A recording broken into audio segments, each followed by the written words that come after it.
Hey everybody, welcome to Perfect Edition Comics. I'm your host Perfect, and today we're going to take a look at The Way of the Househusband, Volume 1. Let's find out if this is worthy of its Eisner Award for Best Humor Publication 2020. Let's do this thing.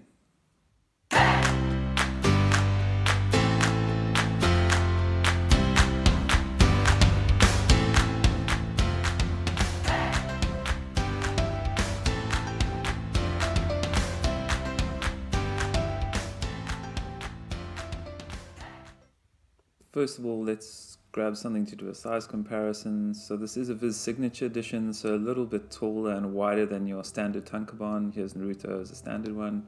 You can see the size difference quite clearly. Front cover, really like that design, nice and clean. Let's line up the spine for you here.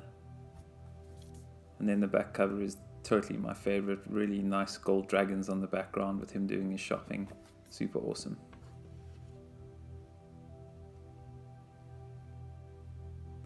Let's open this bad boy up. This is Kousuke Oono's first published manga. I believe it was first digital. One thing I want to point out here in the contents is there's actually 3 bonus manga at the bottom here that are added into this first volume. On the first page, here's a hero Tatsu. You'll see very highly detailed art at the beginning. Everything around the main character, which is Tatsu that you see here, is super highly detailed. And here he's doing some cooking and housework, and again you can see highly detailed art. This was firstly done as a digital manga, so that does show up sometimes where the art is almost too clean and too perfect, which can sometimes really mess with your mind. Also right here, his wife, her face is just a little bit off. For me, it really stood out.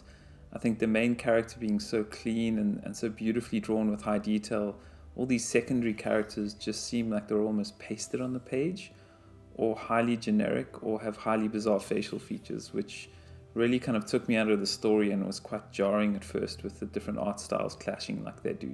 So as I mentioned before, Tatsu is the main character. He's kind of an infamous and feared Yakuza boss that used to be known as the Immortal Dragon. He retired from his life of crime to become a house husband so that he can support Miku, his career woman wife. And it's kind of an episodic series that depicts a variety of comedic scenarios. Typically, Tatsu kind of has his banal domestic work that he does as a house husband, and this is juxtaposed against his intimidating personality and appearance. So really this is a bunch of daily life vignettes or short stories about an ex-Yakuza.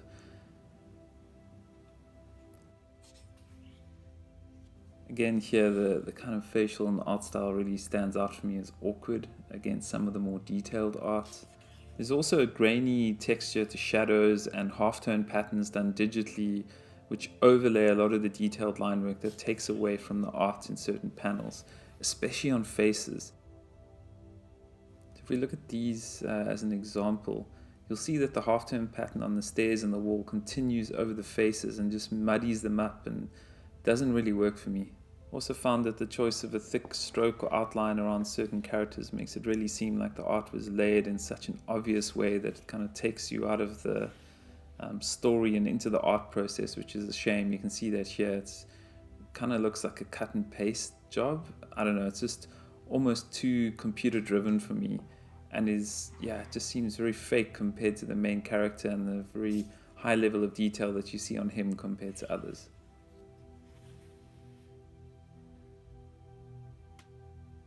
Again, it's just a little bit off for me.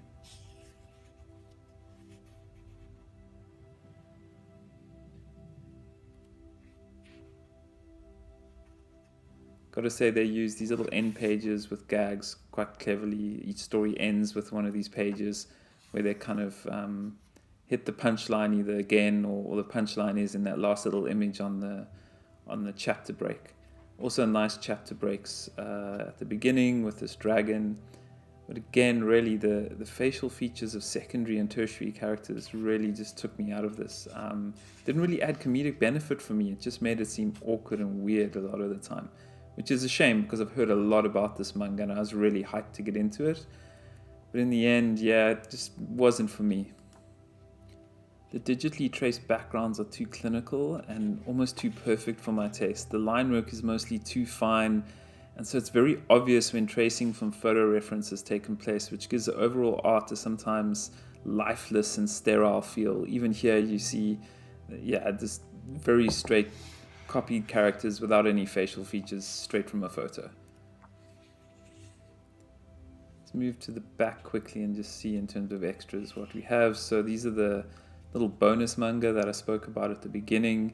There's 3 of these, 4 or 5 pages a pop.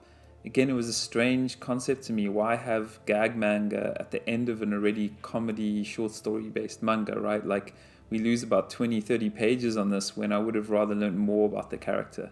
The back of the book, we just got a little outro by the mangaka, a couple of pictures of some stuff, and then some house ads.